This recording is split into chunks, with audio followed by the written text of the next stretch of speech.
तो चलिए आइए नन्हे मुन्ने प्यारे प्यारे बच्चों, आप सभी का स्वागत है आपके अपने चैनल फन विद फिजिक्स में।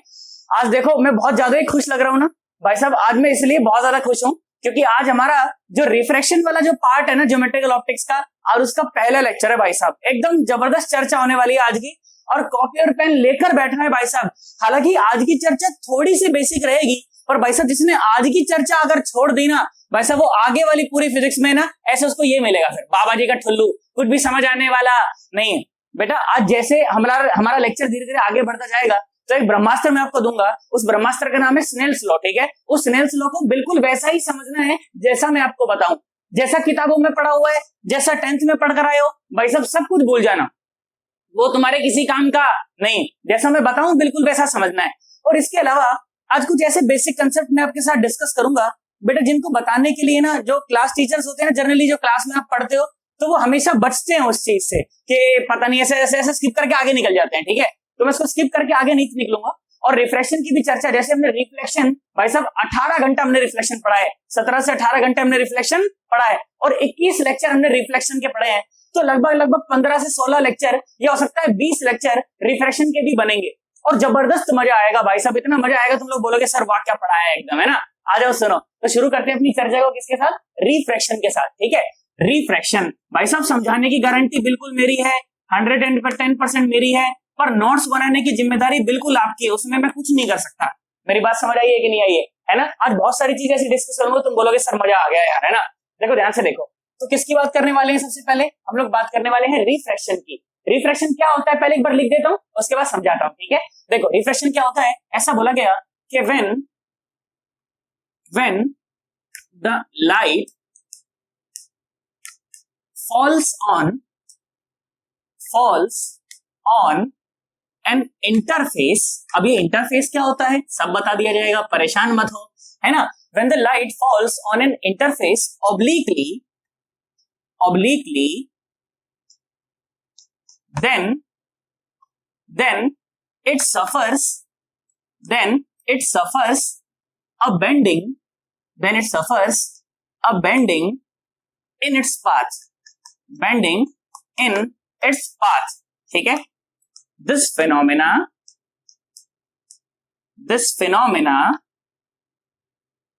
is called refraction, ठीक है। this phenomena is called refraction। भाई सर ये क्या बोल गए सर, हमें तो कुछ भी समझ नहीं आया। देखो ध्यान से देखो, मैंने क्या बोला कि when the light falls on an interface, तो एक तो ये काम की चीज के इंटरफेस क्या होता है, फिर क्या बोला कि obliquely fall करती हो, ठीक है। then it suffers a bending in its path, ठीक है। this phenomena is called refraction, ठीक है।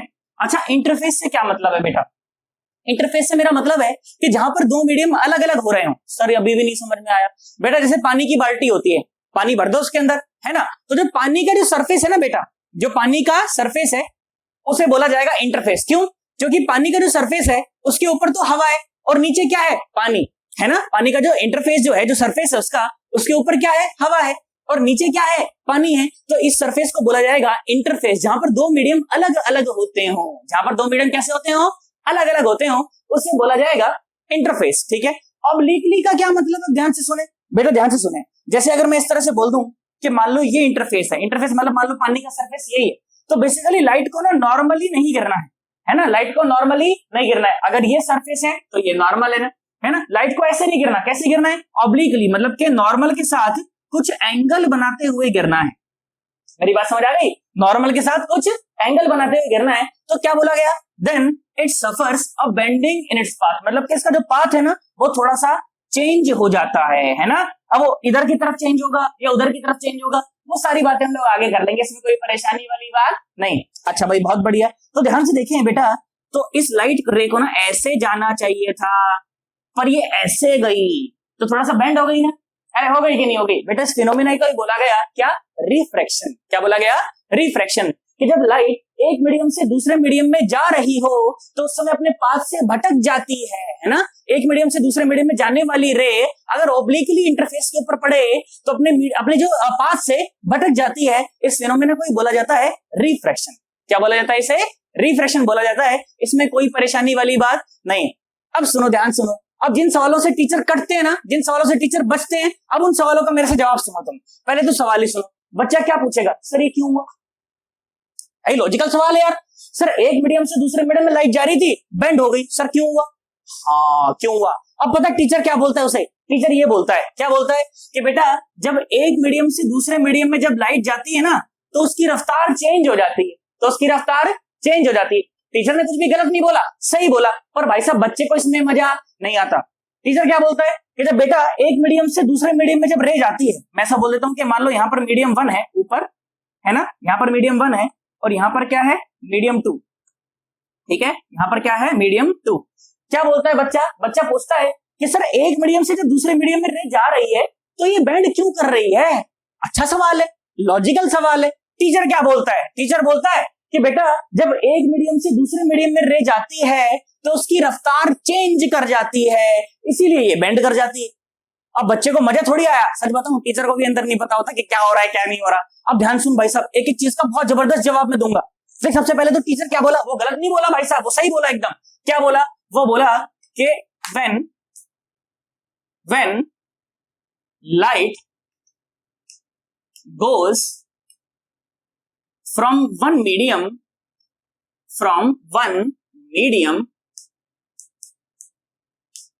to other medium, one medium to other medium, then its velocity gets changed. Then its velocity gets changed due to which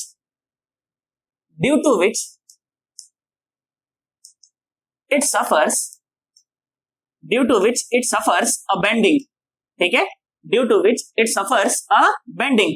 पर बच्चे को मजा नहीं आता इसके अंदर, है ना? क्यों नहीं मजा आता वो भी मैं तुम्हें बताऊंगा। अब इसमें भी पता है बच्चा एक क्रॉस क्वेश्चन पूछेगा।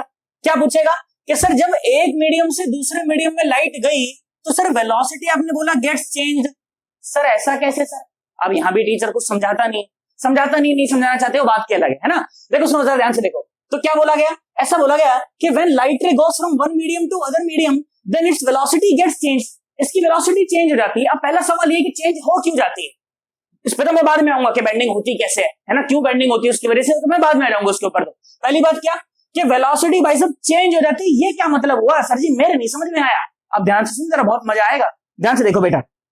अगर मैं ऐसा बोल दूं कि मान लो ये रीजन है, इस रीजन में भाई साहब कोई भी मटेरियल पार्टिकल नहीं है और लाइट ये वैक्यूम में ट्रेवल कर रही है, यहाँ पर क्या है, वैक्यूम है, तो वैक्यूम है तो मतलब कोई मटेरियल पार्टिकल नहीं है, तो भाई साहब लाइट ट्रेवल करती है सुखपाच बिल्कुल, और कितनी रफ्तार से?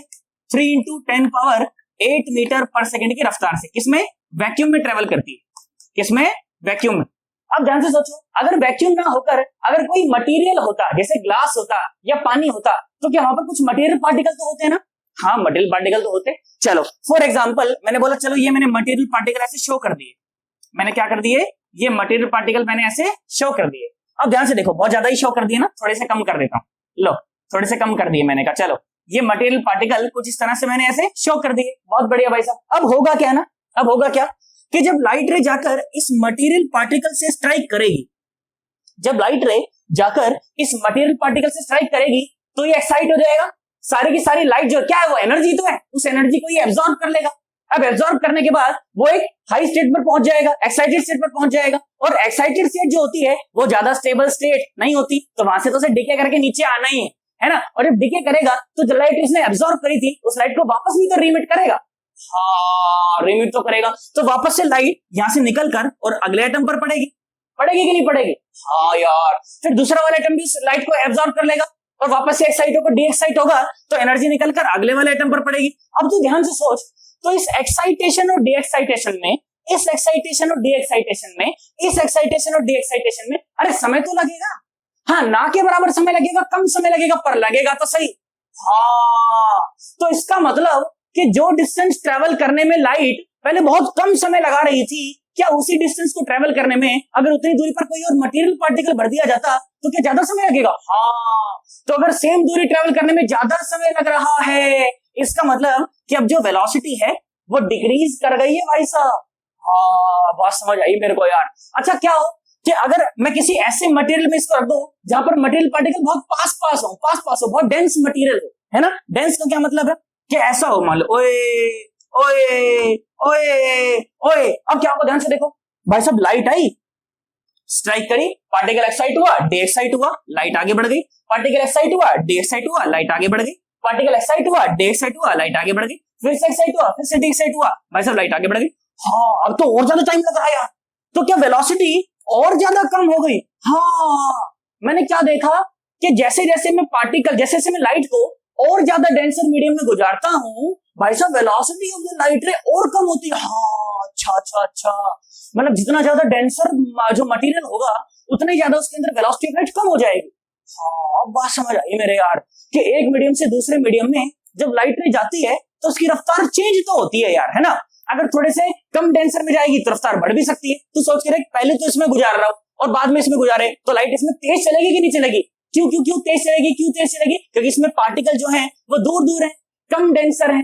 अरे हाँ ना, तो बोल, कम डेंसर है तो मतलब रेयरर है। कैसे हैं? रेयरर है ना, या तो डेंसर है या तो रेयरर है। बेटा दो टर्म्स हैं ये। डेंसर मतलब जिसमें पार्टिकल बहुत पास 500 क्लोज क्लोज हो, रेयरर में जैसे दूर दूर हो। क्या मेरी बात समझ आ गई कि नहीं आ गई?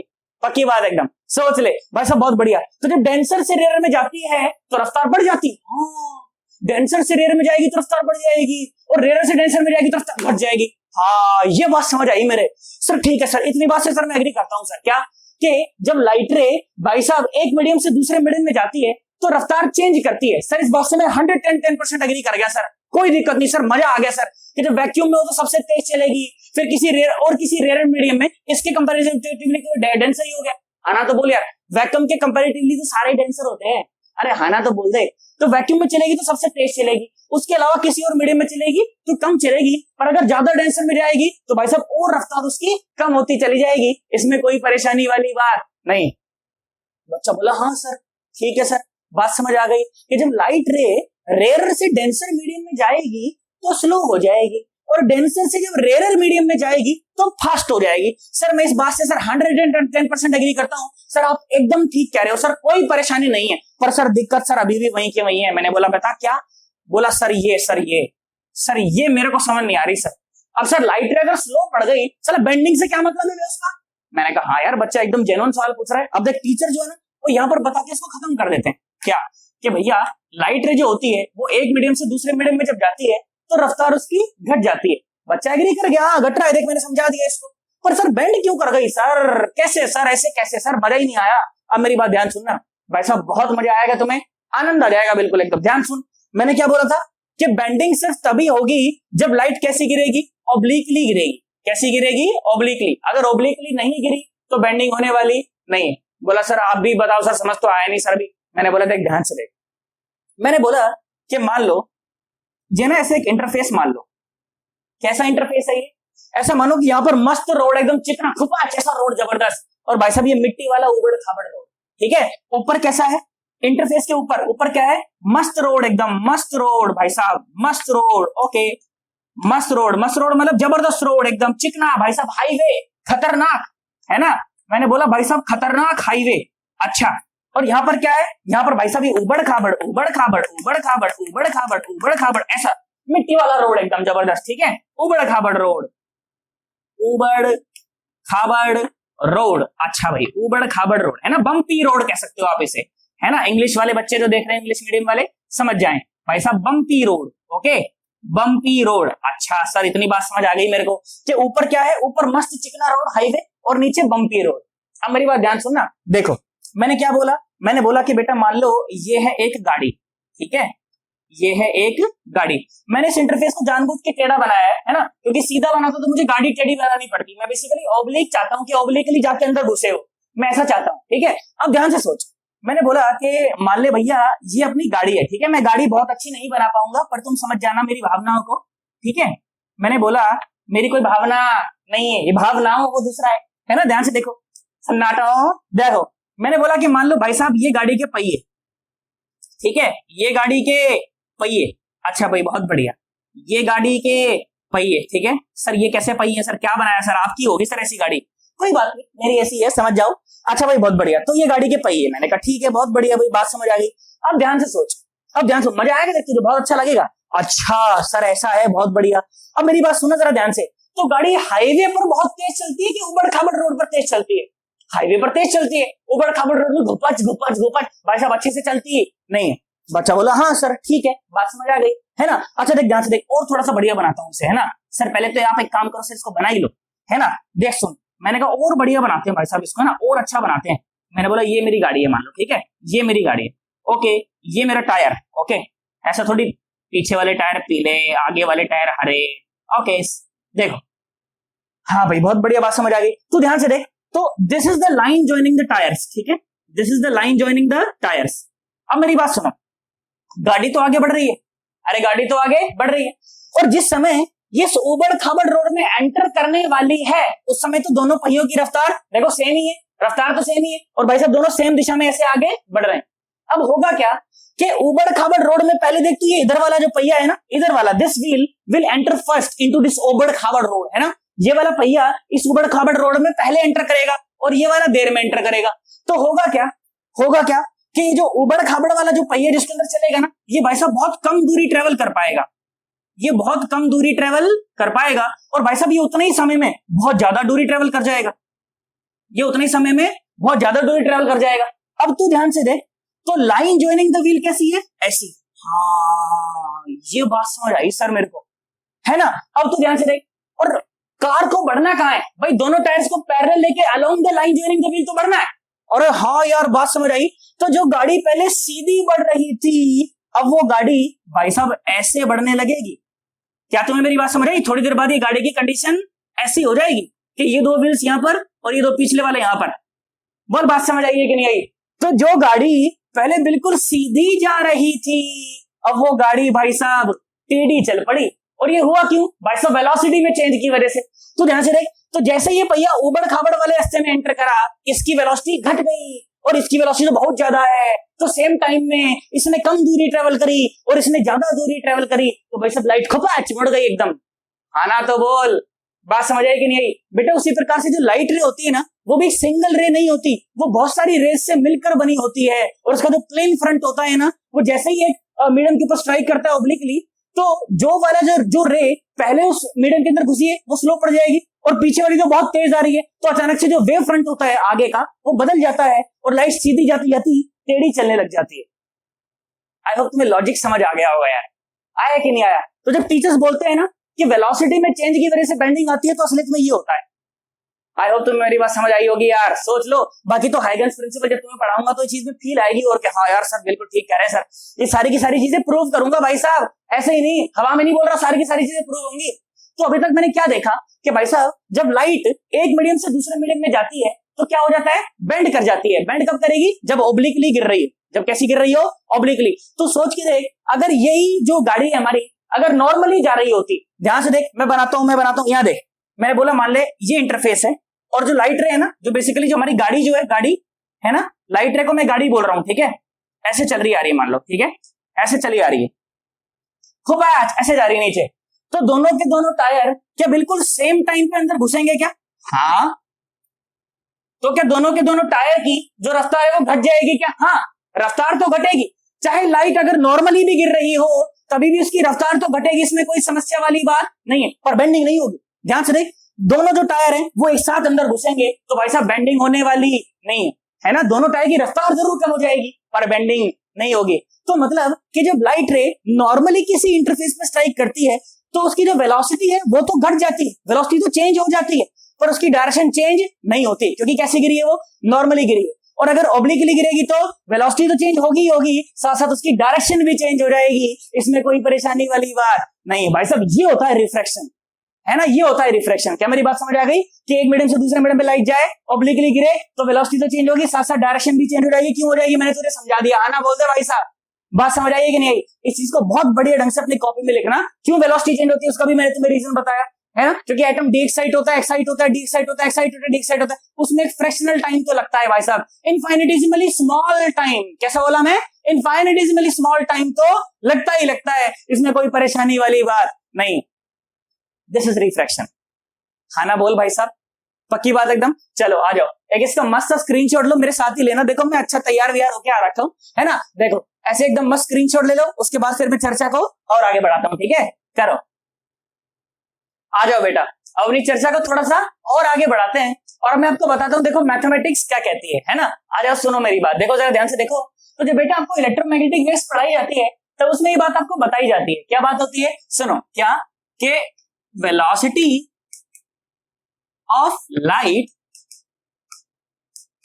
इन वैक्यूम, ठीक है, velocity of light in vacuum कैसे लिखा जाता है, ऐसे लिखा जाता है, कैसे, c is equal to 1 by under the root और mu not into epsilon naught लिखा जाता है कि नहीं लिखा जाता बेटा। वहां पर ये जो म्यू नॉट होता है ना, ये क्या होता है, permeability of the free space, है ना, और जो एप्सिलॉन नॉट होता है वो क्या होता है, permittivity of the free space. हाँ, अरे ऐसे मत घूरो, इलेक्ट्रोस्टैटिक्स में और मैग्नेटिज्म में जब पढ़ाया था तो दोनों टर्म अच्छे से डिफाइन कराई थी। अगर नहीं देख करा रखे हो तो ऊपर लिंक दे दूंगा दोनों ही सीरीज के, भाई साहब जाना और देख कर आना, अच्छा लगेगा तुम्हें। या नीचे डिस्क्रिप्शन में तो लिंक पड़ा ही है, भाई साहब घबराना मत बिल्कुल, एक मिनट, ठीक है। अब ध्यान से देखो, उसी प्रकार से बेटा velocity of light, velocity of light in medium, ठीक है, किसी मीडियम में बेटा ऐसे लिखी जाती है, कैसे लिखी जाती है, velocity of light in some medium कैसे लिखी जाती है, 1 by under the root mu into epsilon, है ना। वहां पर ये म्यू क्या होता है, this is the permeability of the medium, and epsilon क्या होता है, this is the permittivity of the medium, है ना, बोल यार। और तुम्हें ये बात तो पता ही है कि म्यू इज इक्वल टू क्या होता है, mu not into mu r, है ना, इस प्रकार से होता है।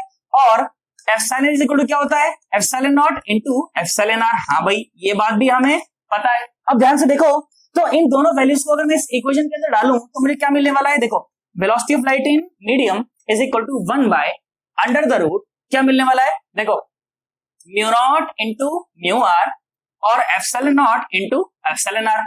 हाँ भाई बिल्कुल इतना ही मिलता है। अब तू ध्यान से देख बेटा, तो इसमें से कुछ टर्म को छाट कर मैं अलग निकाल लेता हूं। देखो किस टर्म को, सुनो, Vm is equal to 1 by under the root और क्या हुआ, देख mu not into epsilon not और साथ में mu r into epsilon not, ठीक है, इसको मैंने अलग निकाल लिया, mu r into epsilon r को मैंने अलग निकाल लिया। अब ध्यान से देखो, तो ये इतना फैक्टर ये क्या बन गया, अरे ये फैक्टर तो सी है, ये फैक्टर तो क्या है, सी है। Velocity of light in vacuum कितना होता है, 3 इंटू 10 पावर 8 मीटर पर सेकंड। हाँ यार, ये तो ये हो गया। तो ध्यान से देख, तो velocity of light in medium is equal to c और divided by under the root mu r और एप्सिलॉन आर। अब बेटा ये जो फैक्टर आपके पास है ना, गंदा सा फैक्टर, ये जो फैक्टर है बेटा, this is the hardcore property of the material, ठीक है, this is the hardcore property of the material, hardcore property of the material, okay.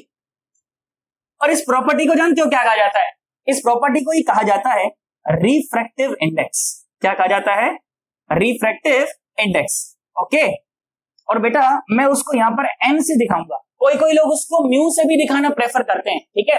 Mu से ना दिखाकर मैं कैसे दिखा दूंगा, एन से दिखा दूंगा, उसमें कोई परेशानी वाली बात नहीं। तो ध्यान से देखो, तो velocity of light in medium is equal to velocity of light in vacuum और divide by refractive index, divide by refractive index. तो अगर यहां से मुझे रिफ्रैक्टिव इंडेक्स को डिफाइन करना पड़ जाए तो क्या बोला जाएगा कि रिफ्रैक्टिव इंडेक्स को इधर लेके चले जाओ और वीएम को नीचे ले आओ, तो क्या बन जाएगा, refractive index is defined as the ratio of velocity of light in vacuum to the velocity of light in medium. ये तो किताबी डेफिनेशन हो गई, है ना। देखो मैं किताबी डेफिनेशन पहले यहां पर लिख देता हूं, उसके बाद फिर मैं आपको काम की डेफिनेशन बताऊंगा कि काम की डेफिनेशन क्या है। सुनना जरा ध्यान से, क्या बोला गया कि refractive index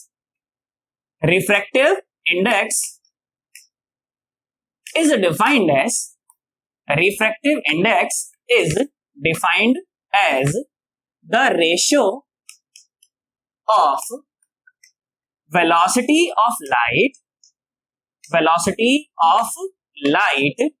in vacuum to the velocity of light in medium. इसमें कोई परेशानी वाली बात नहीं है ना। पर काम की डेफिनेशन क्या है, सुनो, मैं कैसे याद रखता हूं रिफ्रैक्टिव इंडेक्स को, मैं ऐसे याद रखता हूं कि बेटा रिफ्रैक्टिव इंडेक्स वो फैक्टर है, रिफ्रैक्टिव इंडेक्स वो फैक्टर है जिस फैक्टर से वेलोसिटी ऑफ लाइट किसी मीडियम में देखो कम हो जाती है। क्या हो जाती है, कम हो जाती है ना। बेटा ध्यान से देखो, तो अगर c को आप किसी पॉजिटिव फैक्टर से जो कि 1 से बड़ा हो उससे अगर आप डिवाइड कर देंगे तो क्या वेलोसिटी ऑफ लाइट कम हो जाएगी क्या मीडियम में? अरे हाँ, तो रिफ्रैक्टिव इंडेक्स को याद ही ऐसे करना है कि भाई साहब रिफ्रैक्टिव इंडेक्स वो फैक्टर है जिस फैक्टर से वेलोसिटी ऑफ लाइट किसी मीडियम में कम हो जाती है। ठीक है, यहाँ पर स्टार मार्क करके लिख लेना, मेरे पास उतनी जगह नहीं है पर तुम लोग लिखना जरूर क्या कि रिफ्रैक्टिव इंडेक्स वो फैक्टर होता है जिस फैक्टर से वेलोसिटी ऑफ लाइट किसी मीडियम में कम हो जाती है। ठीक है, स्टार मार्क करके लिखना उसको कि रिफ्रैक्टिव इंडेक्स वो फैक्टर होता है जिस फैक्टर से वेलोसिटी ऑफ लाइट किसी मीडियम में कम हो जाती है। इसमें कोई परेशानी वाली बात नहीं। ऐसे फालतू टाइम पर सवाल में पूछूंगा नहीं क्या। मैंने बोला कि मान लो किसी मीडियम में जो वेलोसिटी ऑफ लाइट है वो 1 × 10⁸ मीटर पर सेकंड, रिफ्रैक्टिव इंडेक्स बताओ। अरे 3 है, देख ले ध्यान से। अरे आना तो बोल, बात समझ आई है कि नहीं आई है? इस तरह के फालतू टाइम पर सवाल हम लोग करने वाले नहीं। आना बोल दे, बात समझ आ गई ना। मैं बोल दूं किसी मीडियम में जो वेलोसिटी ऑफ लाइट है वो है 1.5 × 10⁸ मीटर पर सेकंड, रिफ्रैक्टिव इंडेक्स बताओ। अरे 2 है, क्या बताऊं उसके अंदर? नहीं आया, बात समझ में आई है कि नहीं आई है? पक्की बात एकदम, सोच ले। तो ये थी नॉर्मल सी बात रिफ्रैक्टिव इंडेक्स के ऊपर, पर अभी खत्म नहीं हुई चर्चा, है ना। एक बार इसका स्क्रीनशॉट लो, उसके बाद फिर मैं चर्चा को और आगे बढ़ा देता हूं। ठीक है, करो। देखो बेटा, अब मेरी बात सुनो, चर्चा को अपन अब थोड़ा सा और आगे बढ़ाते हैं। देखो सुनो, अभी तक मैंने क्या बताया आपको? अभी तक मैंने आपको ये बात बताई कि velocity of light in a medium is equal to c/n, है ना। यही बात बताई ना कि वेलोसिटी ऑफ लाइट किसी मीडियम में क्या होती है? c/n होती है, where c is the velocity of light in vacuum, जो कि कांस्टेंट होती है हमेशा 3 × 10⁸ मीटर पर सेकेंड, है ना। और ये जो n होता है, n क्या होता है? This is the refractive index of the material. जैसे जैसे मटेरियल चेंज होगा तो रिफ्रैक्टिव इंडेक्स भी चेंज हो जाएगा, है ना। अब मेरी बात सुनो, देखो तो अगर मैं बोलूं कि फॉर सम मीडियम 1, ठीक है, फॉर सम मीडियम 1, ठीक है, मैंने बोला मान लो इसका जो रिफ्रैक्टिव इंडेक्स है वो है n1, रिफ्रैक्टिव इंडेक्स कितना है? n1। तो क्या मैं ऐसा लिख दूं कि उस मीडियम में जो रफ्तार है v1 is equal to c/n1? हाँ, ऐसा लिख सकते हैं, है ना। उसी प्रकार से मैं ऐसा लिख दूं फॉर सम मीडियम 2, ठीक है, फॉर सम मीडियम 2 जिसका रिफ्रैक्टिव इंडेक्स मैंने बोल दिया मान लो n2 है। क्या है? n2 है। तो उसमें जो वेलोसिटी ऑफ लाइट है v2 वो क्या लिखी जाएगी? वो लिखी जाएगी c/n2, है ना। ऐसे लिखी जाएगी क्या नहीं लिखी जाएगी? अब तू ध्यान से देख, अगर इन दोनों इक्वेशंस को अगर मैं आपस में डिवाइड कर दूं तो देखो क्या मिलेगा। ये मिलेगा v1/v2 is equal to c/n1 और n2 ऊपर चला जाएगा n2 और नीचे c, है कि नहीं यार, है ना। देख c ने c को मार दिया तो v1/v2 is equal to n2/n1। इसमें कोई परेशानी वाली बात नहीं है। अब तू ध्यान से सोच, अगर तुझे दो मीडियम का रिफ्रैक्टिव इंडेक्स अगर दे दूं और किसी एक मीडियम में रफ्तार दे दूं तो दूसरे मीडियम में रफ्तार बताना मेरे लिए कोई बड़ी बात नहीं है, है ना। बोल दे, या दो मीडियम में रफ्तार बोल दूं और किसी एक मीडियम में आपको रिफ्रैक्टिव इंडेक्स दे दूं तो दूसरे मीडियम में रिफ्रैक्टिव इंडेक्स भी बताना मेरे लिए कोई बड़ी बात नहीं है। अरे तो बेसिक बात हो गई, इसमें कोई परेशानी नहीं।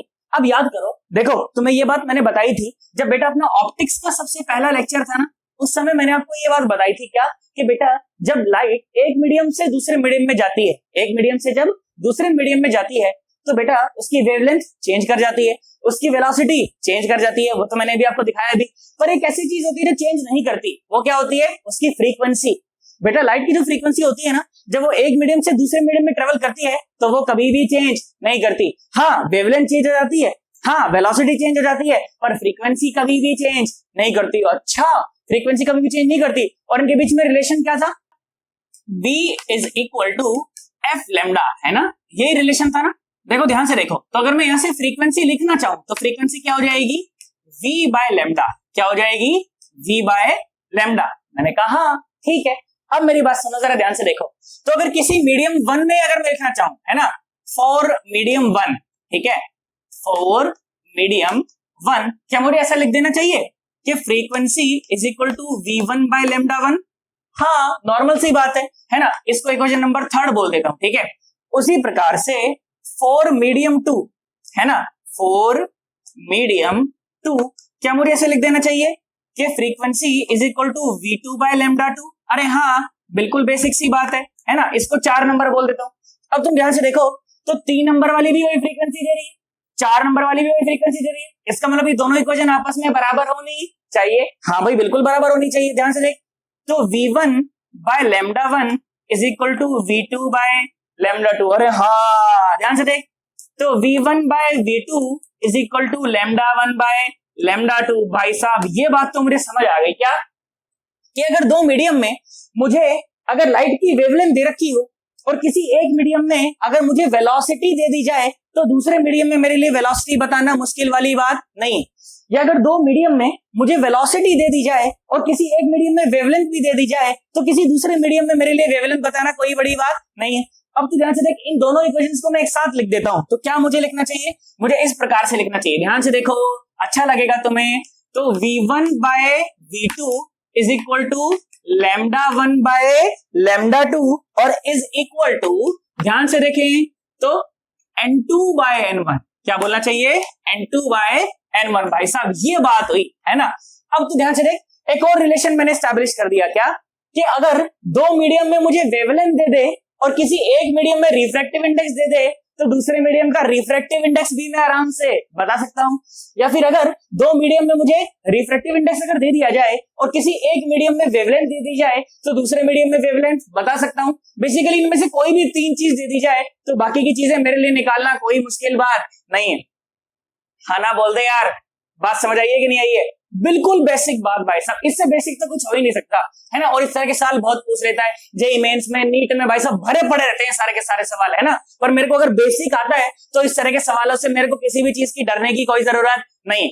और आई नो मेरे बच्चे भाई साहब बिल्कुल नहीं डरेंगे, डरना नहीं भाई साहब, बिल्कुल एकदम। समझ आ रहा हो तो नीचे कमेंट करके मुझे बताना कि हाँ सर मस्त समझ आ रहा है, और नहीं समझ आ रहा तो वो भी बताना कि सर समझ नहीं आ रहा, फिर मैं समझाऊंगा। मेरी गारंटी है भाई साहब समझाने की तो। पर नोट्स बनाने की जिम्मेदारी आपकी है, उसे रिवाइज करने की जिम्मेदारी आपकी है, एचसी वर्मा को सॉल्व करने की जिम्मेदारी आपकी है भाई साहब, सिंगल सॉल्व करने की जिम्मेदारी आपकी है, हाँ डाउट लेने की जिम्मेदारी मेरी है भाई साहब, अच्छा कंटेंट डिलीवर करने की जिम्मेदारी मेरी है, और तुम्हें समझ आया इस बात की जिम्मेदारी भी मेरी।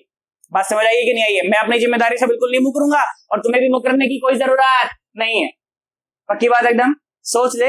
अच्छा भाई बहुत बढ़िया, तो ये बेसिक बात मुझे समझ आ गई। अच्छा और बढ़िया बढ़िया बात करते हैं, सुनो लॉज ऑफ रिफ्रैक्शन की बात कर लेते हैं। भाई रिफ्रैक्शन जब हो ही रहा है तो लॉज ऑफ रिफ्रैक्शन की बात कर लेते हैं। उससे पहले कुछ बेसिक बेसिक टर्म्स मैं आपको बताता हूँ, ठीक है। अब ध्यान से देखो मैंने क्या बोला, चलो आ जाओ, इतना तो चर्चा खत्म हो गई यहाँ पर है ना। मैं से बोल देता हूँ, मान लो ये ना इंटरफेस है, इंटरफेस याद करो, वही पानी की बाल्टी, पानी का सरफेस जो होता है वो इंटरफेस होता है, ऊपर हवा और नीचे पानी, है कि नहीं यार, है ना। मैंने बोला कि मान लो ऊपर है बेटा कुछ मीडियम 1, ठीक है, ऊपर है मीडियम 1 और नीचे है मीडियम 2, नीचे है मीडियम 2, ठीक है, ये इंटरफेस है। मैंने बोला ठीक भाई ये इंटरफेस है, बात समझ आ गई, ठीक है। मैंने बोला मान लो ऊपर वाले मीडियम का रिफ्रैक्टिव इंडेक्स N1 है, ठीक है। मैंने बोला मान लो नीचे वाला जो मीडियम है उसका रिफ्रैक्टिव इंडेक्स N2 है। मेरी बात समझ आ गई। अब अगर ऐसा होता, ऐसा हो ऐसा कोई जरूरी नहीं है, पर अगर ऐसा होता कि if N2 is greater than N1 है ना, if N2 is greater than N1 तो बेटा N2 को क्या बोला जाएगा, N2 को बोला जाएगा ऑप्टिकली डेंसर मीडियम, ठीक है, ऑप्टिकली डेंसर मीडियम, ठीक है, नाम हो गया इसका ऑप्टिकली डेंसर मीडियम, बहुत बढ़िया। और अगर जो N2 है अगर वो कम है N1 से तो उसे क्या बोला जाएगा, अगर N1 जो है वो N2 से अगर कम है तो उसे क्या बोला जाएगा, ऑप्टिकली रेयरर मीडियम, ठीक है, ऑप्टिकली रेयरर मीडियम है ना। जिसका रिफ्रैक्टिव इंडेक्स ज्यादा वो डेंसर, जिसका कम वो रेयरर। क्या बात याद रह जाएगी भाई साहब, बेसिक टर्मिनोलॉजी है ये, हमें याद होनी चाहिए। बात समझ आ गई। ऐसा नहीं कि N2 डेंसर N1 रेयरर, ऐसी कोई गारंटी नहीं है, और जिसका रिफ्रैक्टिव इंडेक्स ज्यादा वो डेंसर और जिसका रिफ्रैक्टिव इंडेक्स कम वो रेयरर। भाई साहब बिल्कुल बेसिक बात है ना। अगर मैं ऐसा बोल देता कि N1 भाई साहब बड़ा है N2 से तो N1 डेंसर हो जाता और N2 रेयरर हो जाता, इसमें कोई परेशानी वाली बात नहीं। अच्छा बहुत बढ़िया। अब कुछ और दो बातें मैं आपको बता देता हूँ। अभी जो बातें बता रहा हूँ ना, अभी तुम्हें इसे याद रखना है, बाद में जब हाइगन्स प्रिंसिपल पढ़ेंगे, ये पढ़ेंगे पढ़ेंगे तो मैं बात को क्लियर कर दूंगा, इसमें कोई परेशानी नहीं। ध्यान से देख क्या बोला मैं ऐसे बोला कि मान लो कोई लाइट रे ऐसे आकर स्ट्राइक करती है सरफेस के ऊपर, ऐसे स्ट्राइक करती है ना। ध्यान से देख, तो ये नॉर्मल मैं बोल देता हूँ, ये नॉर्मल रहा होगा है ना बेटा। ये जो नॉर्मल जो है ना, ये जो नॉर्मल है, इस नॉर्मल के साथ जो एंगल बन रहा है इसे बोला जाता है आई, एंगल ऑफ इंसिडेंस। क्या बोला जाता है, एंगल ऑफ इंसिडेंस। मैंने बोला ठीक है ये नॉर्मल हो गई अपनी, ठीक है। अब तू ध्यान से देख, तो बेटा जो लाइट रे है ना वो कहां जा रही है, N1 से N2 में जा रही है, और N2 तो बड़ा है, इसका मतलब कि रेयरर से डेंसर में जा रही है। कहां जा रही है, रेयरर से और डेंसर में जा रही है। तो मैं क्या बोला, मैं बोला बेटा कि जब लाइट रे रेयरर से डेंसर मीडियम में जा रही हो तो वो नॉर्मल की तरफ बेंड हो जाती है। कैसे बेंड हो जाती है? नॉर्मल की तरफ। जाना था उसे ऐसा, पर वो नॉर्मल की तरफ बेंड हो गई, और ये जो एंगल बना है ना, इसे कहते हैं एंगल ऑफ रिफ्रैक्शन। क्या कहते हैं? Angle of refraction. बेसिक बात है भाई साहब, भूलना नहीं बिल्कुल एकदम, है ना। एंगल ऑफ इंसिडेंस, ये एंगल ऑफ रिफ्रैक्शन, इसमें कोई परेशानी वाली बात नहीं। क्या बोला मैं कि जब लाइट रे रेयरर से डेंसर मीडियम में जाए तो वो नॉर्मल की तरफ मुड़ जाती है। अगर याद करने में दिक्कत आए तो वो गाड़ी वाला एग्जांपल याद कर लेना, उसे दिमाग में सोच लेना, तुम्हें समझ आ जाएगा क्यों वो नॉर्मल की तरफ मुड़ी है। आना बोल भाई साहब, बात समझ आ गई? अब सोच, एक और बात बताता हूं। देख, मैंने बोला फिर से नॉर्मल है ना, और लाइट रे मैंने बोला कि मान लो ऐसे स्ट्राइक करी इंटरफेस के ऊपर, मतलब कि डेंसर से और रेयरर में जा रही है, ये जो एंगल बना है ना, ये है एंगल ऑफ इंसिडेंस।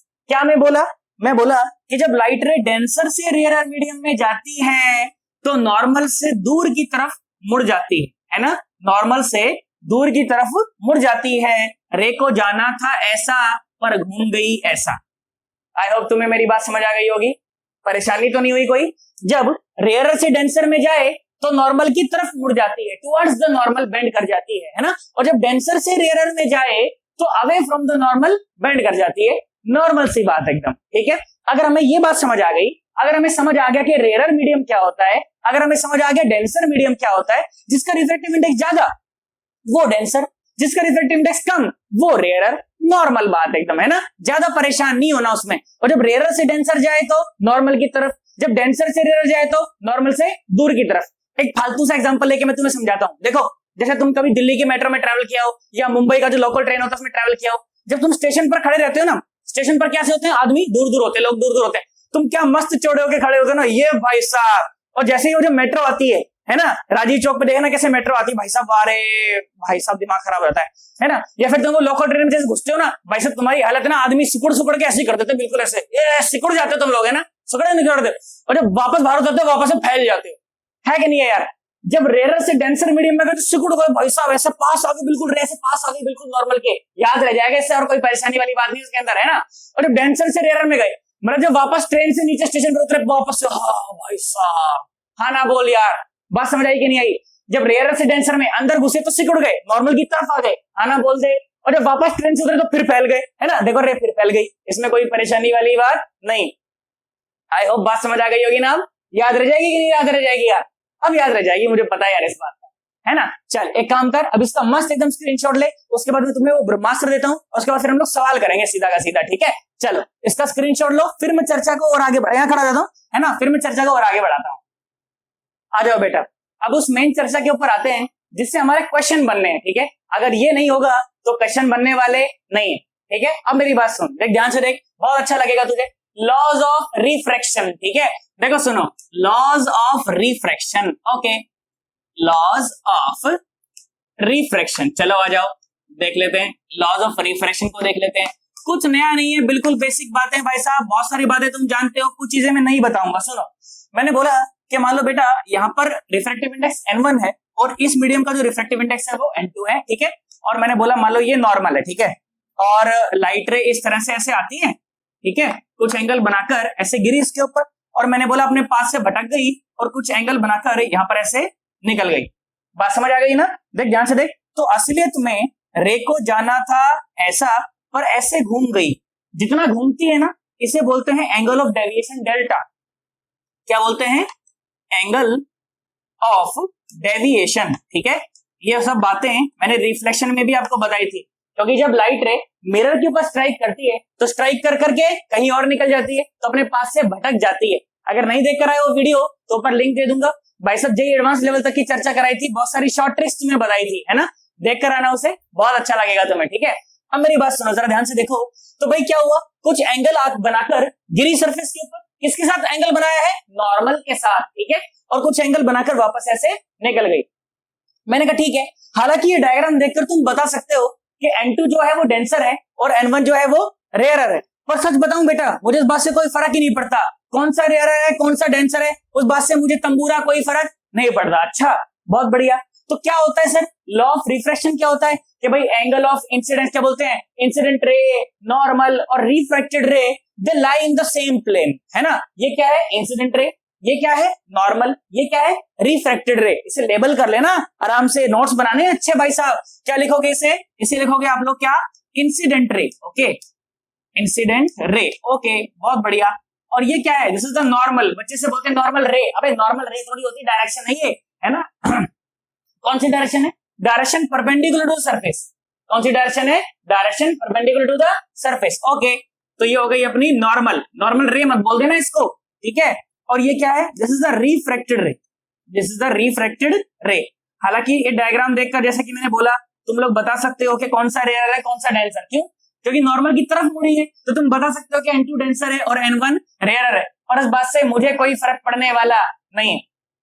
और लॉ ऑफ रिफ्रैक्शन ने बोला क्या, कि incident ray, normal and refracted ray they lie in the same plane, एक सेम प्लेन में लाई करते हैं। और क्या बोला, दूसरा अब हम पढ़ते हैं स्नेल्स लॉ। क्या पढ़ने वाले हैं, स्नेल्स लॉ, जिससे हमारे सारे के सारे सवाल सॉल्व होंगे। अगर वो नहीं आएगा तो सवाल होने वाला नहीं। बेटा ये जो स्नेल्स लॉ की स्टेटमेंट जो मैं यहाँ पर लिख रहा हूँ ना, उसे मैं सिर्फ अभी लिख रहा हूँ, मैं से प्रूव नहीं कर रहा। प्रूव कब करूंगा, जब मैं आपको वेव ऑप्टिक्स पढ़ाऊंगा, तब पहले ही लेक्चर में जब आपको हाइगन्स प्रिंसिपल जब मैं पढ़ाऊंगा ना, तब मैं उस चीज को प्रूव कर दूंगा। अभी यहाँ पर मैं इसको प्रूव नहीं करना, अपने को अच्छे से याद करना है भाई साहब। अगर स्नेल्स लॉ तुम्हें याद नहीं हुआ, वैसा याद जैसा मैं चाहता हूँ, बिल्कुल वैसा याद नहीं हुआ, तो तुमसे ऑप्टिक्स में आगे रिफ्रैक्शन वाले पार्ट में एक भी सिंगल सवाल भी तुमसे बनने वाला नहीं है। जो बताने वाला हूँ ये ब्रह्मास्त्र है, और ब्रह्मास्त्र भाई साहब चलाना सीखना है तो रोकना भी सीखना है। चलाना कैसे सीखोगे, जैसे मैं बताऊंगा। रोकना कैसे सीखना है, जैसे मैं, अरे हाना तो बोलो, महाभारत में भाई साहब अश्वत्थामा था, बावली बूझ।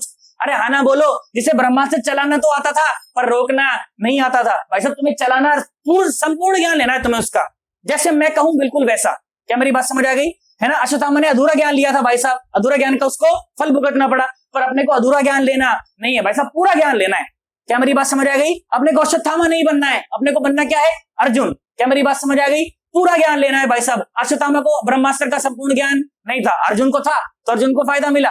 अरे हाना बोल दे भाई साहब, बात समझ आ गई कि नहीं आ गई है, सोच ले। अच्छा भाई बहुत बढ़िया, तो इतनी बात अपने को समझ आ गई। अब स्नेल्स लॉ क्या है वो सुनो जरा ध्यान से। स्नेल्स लॉ, आ जाओ सुनो। स्नेल्स लॉ क्या कहता है, स्नेल्स लॉ, ओके सुनो ध्यान से, देखो सन्नाटो, देखो स्नेल्स लॉ क्या कहते, स्नेल्स लॉ हम भी देख ले ससुर, क्या कहते स्नेल्स लॉ। आ जाओ देखो क्या कहते, सुनो देखो, मैथमेटिकल स्टेटमेंट कंप्लीटली, मेरी बात सुने।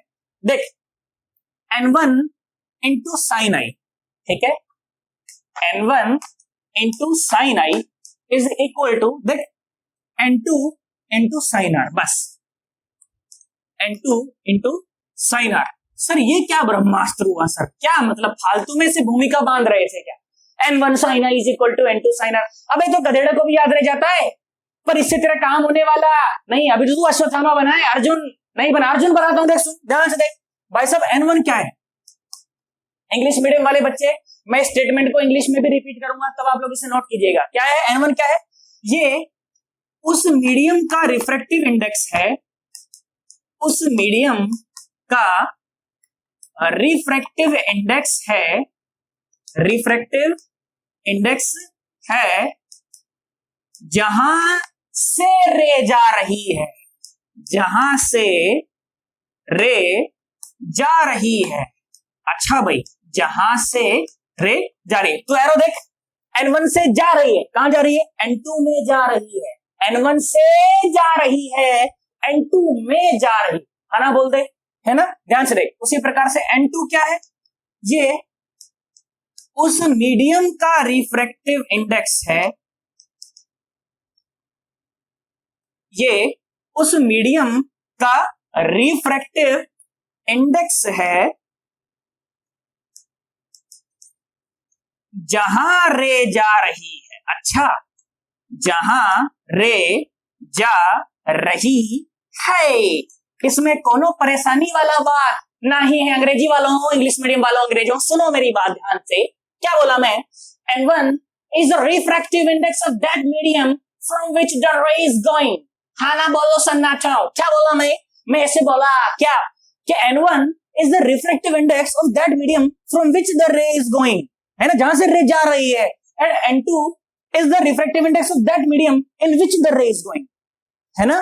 भाई साहब मेरा इससे रेयर और डेंसर हो, मेरे को घंटा फर्क नहीं पड़ता, मेरे को उससे कोई फर्क पड़ने वाला नहीं है। मेरे को फर्क किस बात से पड़ता है कि रे कहां से जा रही है और कहां जा रही, बस बात खत्म। हाँ ना बोल, अगर ये ज्ञान तुझे पूरा होगा ना तब तू अर्जुन बनेगा, नहीं तो भाई साहब इतने में तो अश्वत्थामा बन के रह जाओगे। ब्रह्मास्त्र का ज्ञान तो मिल जाएगा, वैसे रोकना नहीं आएगा, बता रहा हूं, सही ढंग से चलाना नहीं आएगा उसे। बात समझ आई कि नहीं आई है? सोच ले, N1 उस मीडियम का रिफ्रैक्टिव इंडेक्स है जहां से रे जा रही है, और N2 उस मीडियम का रिफ्रैक्टिव इंडेक्स है जहां रे जा रही। बात समझ आई कि नहीं आई है? N1 is the refractive index of that medium from which the ray is going, and N2 is the refractive index of that medium in which the ray is going. हाँ ना बोल दे भाई साहब, ये अगर आएगा तो सवाल आएगा और नहीं तो सवाल होने वाला नहीं है भाई साहब, तोते उड़ जाएंगे तुम्हारे, बता रहा हूं। आया कि नहीं आया? सोच लो, पक्की बात एकदम। फालतू टाइम पास सवाल देख, इसी बोर्ड पे एक और कराता हूं, उसके बाद एक और देख, अच्छा कराऊंगा, देख देख ध्यान से सोच। देख क्या सवाल बोला मैं ये सवाल बोला, मैंने कहा ले मरो आओ देखो। मैंने बोला कि यहाँ पर ऊपर ना एयर है, ठीक है, ये है एयर, ठीक है, और यहाँ पर मैंने बोला कि रिफ्रैक्टिव इंडेक्स मान लो √3, ठीक है, ऊपर मीडियम कुछ और है और नीचे मीडियम कुछ और। ये क्या है? ई इंटरफेस है। क्या है? ई इंटरफेस है। अच्छा इंटरफेस है। हम बोले देखो ध्यान सुनो, कुपच कुपच कुपच। मैंने बोला भाई साहब रे आई और 60 डिग्री के एंगल पर आकर ऐसे स्ट्राइक करी, तो मैं बोला कि एंगल ऑफ डेविएशन बताओ। एंगल ऑफ रिफ्रैक्शन नहीं पूछ रहा मैं एंगल ऑफ डेविएशन पूछ रहा हूं, है ना। देख क्या बोला मैं बोला कि find the angle of deviation, find the angle of deviation. भाई साहब वीडियो को यहीं पे स्टॉप कर दो, तुम्हारे पर मम्मी कसम है सबके ऊपर, खुद से ट्राई करना इस सवाल को, इससे लल्लू सवाल कुछ हो ही नहीं सकता, ठीक है। करो जल्दी करो। तुमने मारी एंट्री और दिल में बजी घंटियां रे, करो करो करो। कर दिया कि नहीं कर दिया तुमने? करा है ना। देख ध्यान सोच क्या बोला मैं, देख ध्यान से देख, तो मुझे बात समझ आती है यार। देख एयर का जो रिफ्रैक्टिव इंडेक्स होता है ना बेटा, आज के बाद हमेशा याद रखना 1 होता है, ठीक है। आंख मीच कर भी मैं पूछूं एयर का रिफ्रैक्टिव इंडेक्स 1 सर, हाँ ना बोल 1 होता है भाई साहब, बहुत बढ़िया। देख ध्यान से देख, तो क्या होगा मुझे पता है कि यार देख डेंसर में जा रही है तो मुड़ेगी तो नॉर्मल की तरफ ही, है ना। तो ध्यान से देख, तो अपने ओरिजिनल पाथ से जितना भटक गई है ना, इसी को बोलते हैं एंगल ऑफ डेविएशन। क्या बोलते हैं? Angle of deviation. पर पहले मैं क्या करता हूं, एंगल ऑफ रिफ्रैक्शन बता देता हूं। क्या बता देता हूं? Angle of refraction. उसके लिए क्या लगाना है? ब्रह्मास्त्र। N1 sin I is equal to N2 sin R। भाई साहब N1 sin I is equal to N2 और साथ में sin R। N1 उस मीडियम का रिफ्रैक्टिव इंडेक्स है जहां से रे जा रही है, और N2 उस मीडियम का रिफ्रैक्टिव इंडेक्स है जहां रे जा रही है। कौन सा रेयरर है, कौन सा डेंसर है, मुझे इस बात से कोई फर्क पड़ने वाला नहीं। अच्छा बहुत बढ़िया। अच्छा जहां से रे जा रही, हवा में से जा रही, बात समझ आई कि नहीं आई? साइन आई देखो दिख रहा है ऊपर, साइन 60। ओके N2 जहां जा रही, कहां जा रही भाई साहब? √3 में जा रही। अच्छा √3 और साथ में साइन आर। मैंने कहा ठीक भाई बहुत बढ़िया। साइन 60 √3/2, हाँ ना बोल दो। √3/2 is equal to √3 sine r. √3 ने √3 को मार दिया भाई साहब, आर आ गया 30 डिग्री।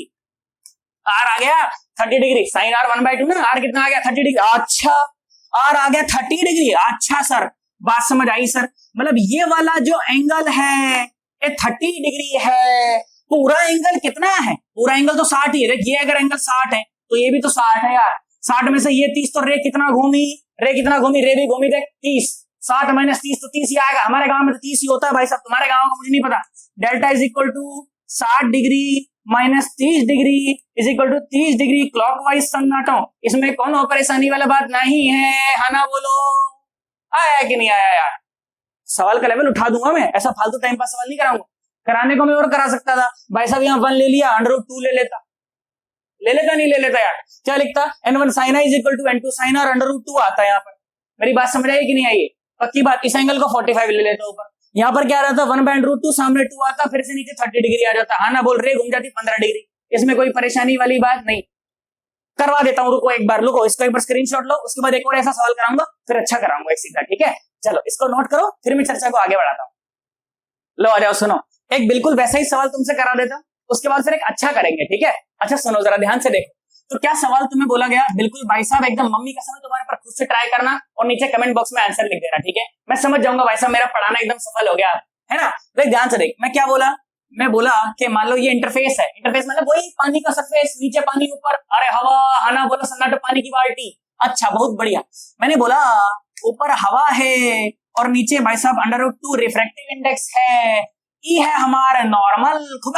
ये रे आकर ऐसे गिरी और कितने एंगल पर गिरी, मैंने बोला मान लो 45 डिग्री के एंगल पर गिरी। सवाल क्या बोला गया, फिर से वही सवाल बोला गया, find the angle of deviation, find the angle of deviation. चलो भाई वीडियो को स्टॉप करो और खुद से ट्राई करो, है ना, बिल्कुल गलत नहीं करेगा कोई बच्चा, जल्दी करो।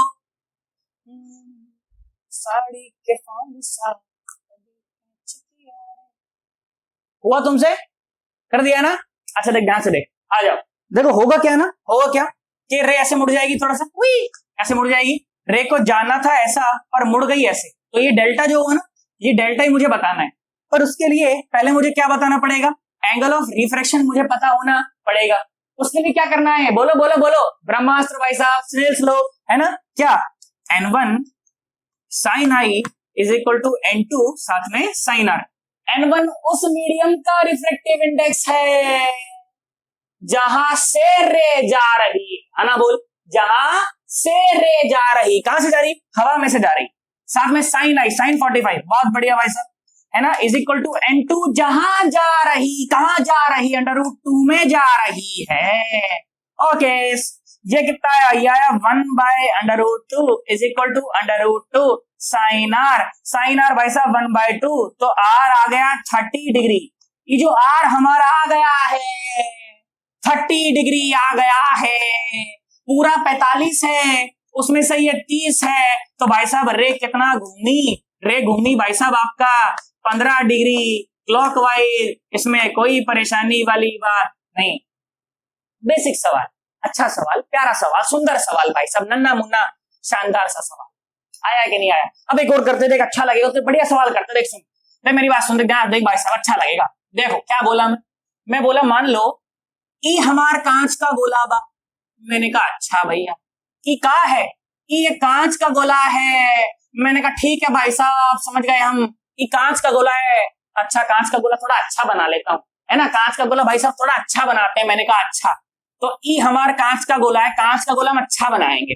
मैंने कहा सुनो देखो सन्नाटो, कांच का गोला बना लेते हैं, अच्छा ई हमार कांच का गोला है, ओके ठीक ठाक सा गोला है, अच्छा मैंने क्या बोला, मैंने बोला भैया इसकी जो रेडियस है ना वो मान लो r है, कितनी है, r है, ठीक है, और मैंने क्या बोला, मैंने कहा देख इसका जो रिफ्रैक्टिव इंडेक्स है ना वो है √3, कितना है, √3 रिफ्रैक्टिव इंडेक्स है, और भाई साहब बाहर हवा में रख रखा है उसको, कहां रख रखा है, हवा में रख रखा है, और क्या बोला मैं बोला मान लो एक ऐसे एक इंसिडेंट रे आकर इस पर स्ट्राइक करती है ना, और 60 डिग्री के एंगल पर 60 डिग्री के एंगल पर इस पर ऐसे स्ट्राइक करती है, तो क्या होगा, अंदर घुस जाएगी भाई साहब, इसके अंदर घुस जाएगी, कुछ तो होगा, है ना, कुछ मुड़ेगी कुछ तोड़ेगी, उसके बाद फिर से बाहर निकल जाएगी, फिर कुछ मुड़ेगी फिर कुछ तोड़ेगी। सवाल तुमसे यही पूछा गया, क्या सवाल पूछा गया, बोला गया कि फाइंड आउट, क्या बोला गया, find out the net angle of deviation, find out the net angle of deviation, कितना घूम जाएगी अपने ओरिजिनल पाथ से, यही तुम्हें बताना है ना। मैं तो कहता हूँ वीडियो को ऊपर यहीं पे स्टॉप कर और खुद से करने का ट्राई कर, देख तुझसे होता है कि नहीं होता, ठीक है, करो। आई होप तुमने ट्राई करा एक बार, करा है कि नहीं करा यार, करा है ना। देख सुन अब मैं क्या करता हूँ, देख सुन अब मैं इसे सॉल्व कराता हूँ, देख सुन ध्यान से देख, तो बेटा ये तो इंटरफेस है ना, इंटरफेस मतलब जहां पर बाउंड्री बेसिकली, जहां पर दोनों जो मीडियम है वो अलग अलग हो रहे हैं। देख यहाँ पर एयर और अंदर है कांच, अंदर क्या है, ग्लास, कांच का गोला है भाई साहब। मैंने कहा ठीक है, तो ध्यान से देख, तो रेयर से और डेंसर मीडियम में जा रही है, इसका मतलब कि नॉर्मल की तरफ झुकेगी, है ना, और नॉर्मल तो तुमको दे ही रखी है ना। देखो सुनो ध्यान से देखो, तो नॉर्मल की तरफ झुक गई, मैंने कहा ठीक है भाई साहब, बात समझ आ गई। तू ध्यान से देख, तो रे को भाई साहब ऐसे जाना था और ऐसे घूम गई, तो ये जो घूम गई ना इसको मैंने ΔI बोल दिया, क्या बोल दिया, ΔI। सर फाइनल ये क्यों नहीं, अरे एक बार और घूमेगी अभी, तो उसको मैंने क्या बोल दिया, ΔI बोल दिया। बच्चा बोला ठीक है भाई साहब बहुत बढ़िया, जाना था चीन पहुंच गई जापान, ऐसा कुछ हो गया है ना। अब ध्यान से देख, मैंने कहा अच्छा वही बात समझ आई। अच्छा इंटरफेस पर क्या लगता है, इंटरफेस पर क्या लगता है, स्नेल्स लॉ लगता है यार, है ना। देख ध्यान से देख, स्नेल्स लॉ क्या होता है, स्नेल्स लॉ होता है n1 और sin i is equal to n2 और साथ में sin r। बच्चा बोला ठीक है, ध्यान से देखो n1 क्या है, n1 उस मीडियम का रिफ्रैक्टिव इंडेक्स है जहां से रे जा रही। भाई साहब कौन टेंशन कौन डर, मेरे को इस बात से कुछ भी फर्क पड़ने वाला नहीं। N1 क्या है, उस मीडियम का रिफ्रैक्टिव इंडेक्स है जहां से रे जा रही है। अच्छा कहां जा रही, हवा में से जा रही। देख एरो देख, कहां से जा रही है, हवा में से जा रही है। देख जहां से देख साइन आई मतलब कितना, √3/2 है ना, बोलो यार साइन 60 कितना, √3/2। और देख आर क्या है, देखिए नॉर्मल के साथ जो एंगल बन रहा है ना, एंगल ऑफ रिफ्रैक्शन है ना। और जहां जा रही है वो N2 कहां जा रही है, √3 में जा रही, और साथ में साइन आर। मैंने कहा ठीक है, √3 ने √3 को मार दिया। भाई साहब आर कितना आ गया, 30 डिग्री। ओके आर आ गया हमार 30 डिग्री। इस बात में कोनो टेंशन वाला, कोनो परेशानी वाला, कोनो दुविधा वाला, कोनो बात नहीं, हाँ ना बोलो। मैंने कहा ठीक, बहुत बढ़िया। अच्छा फिर क्या होगा, देख ध्यान से देख, फिर से यहाँ पर देख एक और इंटरफेस। अच्छा इंटरफेस पर जब लाइट पड़ेगी, रिफ्रैक्टिव वाले इंटरफेस पर जब लाइट पड़ेगी तो क्या होगा, अरे रिफ्रैक्शन होगा। क्या होगा, रिफ्रैक्शन होगा। और रिफ्रैक्शन के लिए कितनी चीजें चाहिए, जैसे रिफ्लेक्शन के लिए चाहिए होती है 3 चीजें, एक तो इंसिडेंट रे, दूसरी नॉर्मल और तीसरी रिफ्रैक्टेड रे। अच्छा तो इंसिडेंट रे तो ये रही, मैंने कहा ठीक है। अच्छा और नॉर्मल, याद कर जब स्फेरिकल सरफेस पर नॉर्मल बनानी हो तो ऐसी रे ड्रॉ कर दो, ऐसी लाइन ड्रॉ कर दो जो कि गोले के सेंटर से पास होती हो। हाँ अच्छा तो मतलब के यहाँ पर जो नॉर्मल बनेगा ना बेटा, देखिए नॉर्मल बनने वाला है, ओए खुपाच ये नॉर्मल है ना। ऐसी एक लाइन ड्रॉ कर दो जो कि गोले के सेंटर से पास होती हो, वो पक्का सरफेस के ऊपर नॉर्मल होगी। हाँ होगी। अच्छा तो नॉर्मल के साथ जो एंगल बनता है वही तो इंसिडेंट एंगल होता है, इंसिडेंट रे का।